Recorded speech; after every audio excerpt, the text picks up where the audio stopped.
everyone, and welcome to the Better Together as One podcast. I'm Margaret Wallace-Duffy, and it's always a thrill to have my two co-hosts with me, Claire Gavin and Mr. Todd Miller. How are you guys?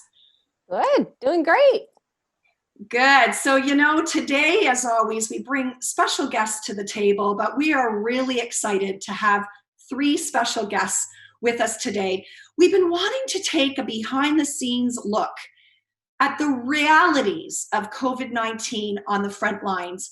And we are so fortunate today to have three incredible frontline heroes with us to talk about their experience at Mountainview Residence and Terrace here in Georgetown. Now, I got to tell you, in my conversations before the show to talk about this, there were tears, there was laughter, but most importantly, there was inspiration and hope. And that is why I am so thrilled to introduce to you three very special people that truly have made a difference in our community. Anne LeBlanc, Christophe Sommer, who is the director and operator of Mountainview Residence. Anne LeBlanc is a practical nurse and director at the facility. And Nicole Ivan Yusevic. I've said it over and over, but I didn't want it to be wrong. Welcome to the show. Thank you. Thank you very much for having us today. And of course, we wanted to just say they are in their workplace, and we want to thank you for taking time out of your busy schedules. That's why they're wearing masks. It's really important to put safety first, so we're thrilled to have you. Anne, if we could start with you, could you talk a little bit about, let's look back into the early days of March, when the reality hit that COVID-19 was here and you have all of these residents. Tell us a little bit first about what is Mountainview Residence and Terrace, and then let's talk about those early days in COVID. Well, Mountainview is a retirement home that provides 3 levels of care. So we have fully independent residents. We have residents who need a little bit of assistance, and then we have full assistance, full care for our residents. So we have the opportunity to provide the continuum of care for our residents and our families. This started March 31st. Yeah, that was our first. Was our first day that we actually got put into a public health outbreak. But prior to this outbreak, Nicole had been put in provisions for our residents. Yeah, we started that. We started doing up the paperwork for that in February, limiting anybody coming in by the end of February. We had quite a few rules and regulations before you could come into Mountain View. By March the 11th, we started our daily meetings, and March 12th is when we did a complete lockdown of our facility, and we only allowed essential workers or essential visitors only. So we still follow compassion care, but it was just as of March the 12th, it was only essential workers. So March 31st was to consider the D-Day for us, when we actually did get put into a public health outbreak.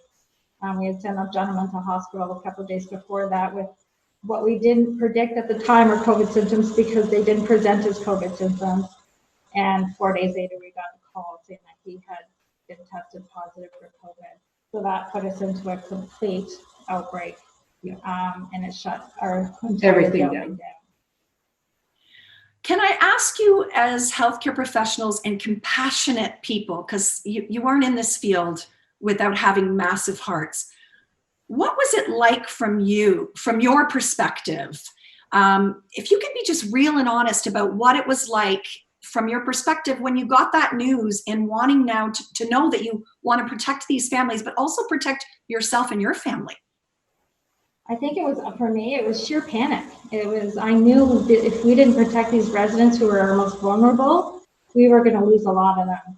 And Christophe and I had a conversation weeks back, and I said, I hope this never gets into our building, because if it does, it's going to wipe out our population.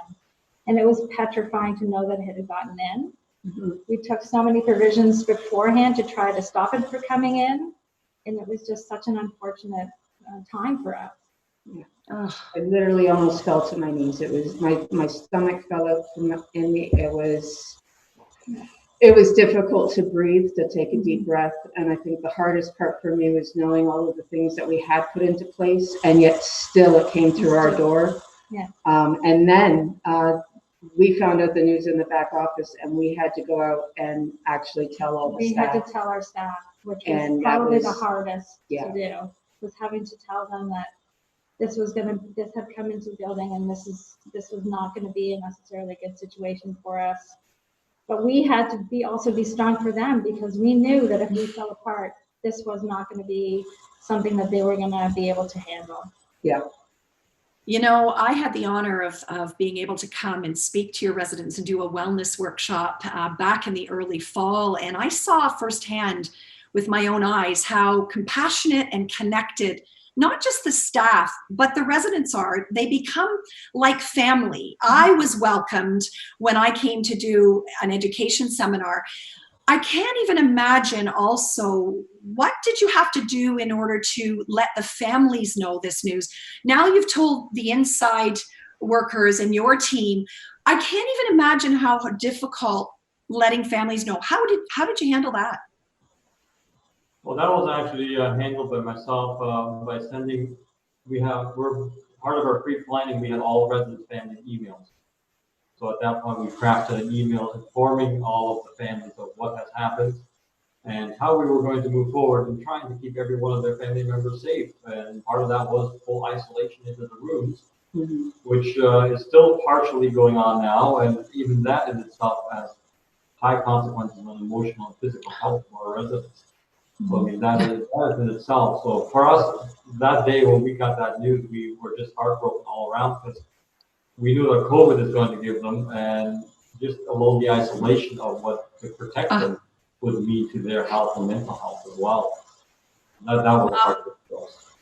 Oh my goodness, you know, certainly here on this show, and as healthcare professionals, Claire and I, we know firsthand the mental, physical, emotional, spiritual connection that they all work together. And as we look at, I've got my professional designation in aging, and we all deserve to live well at every age and stage. But that population is extremely vulnerable. We know that loneliness and isolation has tremendous negative outcomes and health outcomes. So, you know, it is a really complicated issue. We're going to take a short break here in a minute. We're going to come back, and I want to dive into some of the stories of what you did to get the morale of your staff up. How did you keep all of the residents calm, and what you actually did, which was heartwarming, to give the wishes of some of the dying patients or residents that were in your facility. Stay tuned. We'll be right back here at Better Together as One.